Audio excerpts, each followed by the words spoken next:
Assalamualaikum warahmatullahi wabarakatuh. Kami dari kelompok 2 kimia akan menjelaskan terkait salah satu proses perlakuan panas, yakni carburizing. Dari anggota kelompok kami, yang pertama ada saya, Ahmad Kudus Sajedi, yang kedua ada Arfian Nurraini, yang ketiga ada Hasna Hanifah, yang keempat ada Muhammad Haid dari Distira, yang kelima ada Filza Birzana, yang keenam ada Jovin Adrial, dan yang keenam adalah Yose Ferdinand Nutasoi.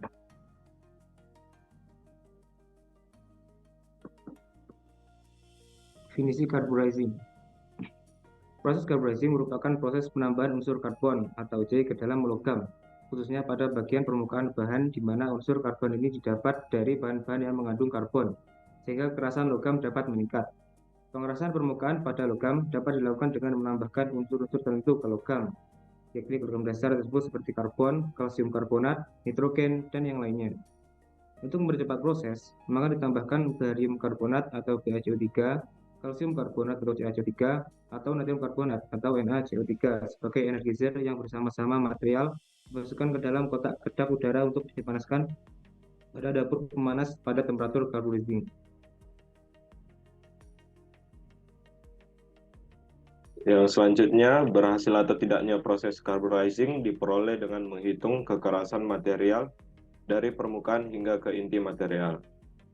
Jika dilihat secara potongan melintang, akan terlihat perubahan warna karena adanya lapisan karbon pada permukaan. Pada proses carburizing untuk gear, bagian yang paling sulit adalah pada bagian lembah, karena letaknya yang di dalam, pada bagian antara gunung dan lembah biasanya tidak terjadi proses carburizing dengan baik, karena kurangnya waktu tunggu atau holding time. Jika demikian yang terjadi, gigi roda bisa patah.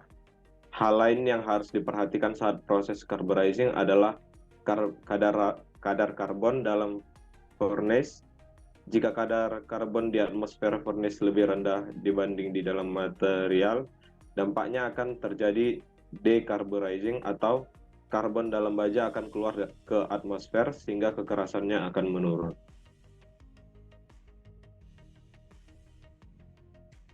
Kemudian ada macam-macam carburizing. Yang pertama ada pre-carburizing, di mana proses carburizing pada permukaan benda kerja yang dimasukkan di kotak tertutup dan ruangan diisi dengan arang kayu, atu, kokas, ataupun bahan yang berunsur karbon. Kemudian ada gas carburizing, di mana proses carburizing menggunakan gas alam atau hidrokarbon maupun propat atau gas karbit. Diterapkan untuk bagian-bagian yang kecil dan dapat dicelupkan setelah pemanasan dalam dapur.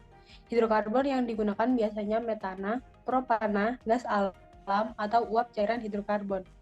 Yang ketiga ada liquid carburizing, di mana proses carburizing pada baja yang dipanaskan dalam suhu tertentu dan dalam dapur yang mengandung garam sianid, sehingga karbon dan sedikit nitrogen dapat berdifusi ke dalam lapisan luar. Kulit luar memiliki kadar karbon yang lebih tinggi dan kadar nitrogen yang lebih rendah. Lalu ada proses carburizing, yaitu satu penyucian benda kerja. Lalu dilanjutkan dengan proses carburizing dengan waktu tertentu dan diperhatikan kadar karbon dalam furnace. Lalu yang ketiga yaitu proses quenching, yaitu pendinginan cepat ke media pendinginan oli dengan temperatur 90-200 derajat Celcius. Setelah itu dilanjutkan penyucian kembali benda kerja. Lalu ada proses tempering untuk meningkatkan ketangguhan dan keuletan dari material. Habis itu reaksi kimia yang terjadi itu 2CO, CO2 plus J. Jadi itu prinsip utamanya itu karbon dalam gas. Nanti kita menggunakan gas yang kaya akan karbon.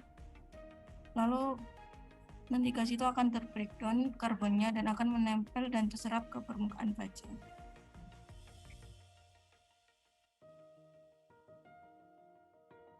Selanjutnya adalah tujuan carburizing.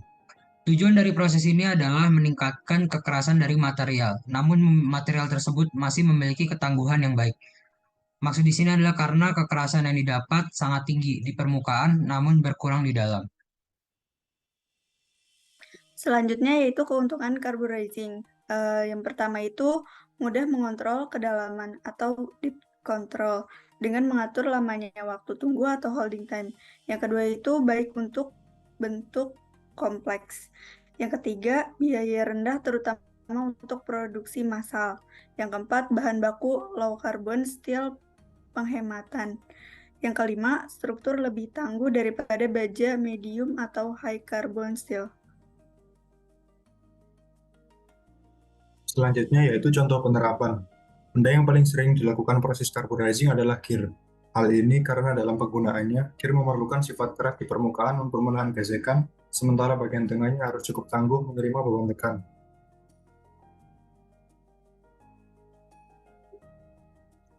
Sekian presentasi dari kelompok kami.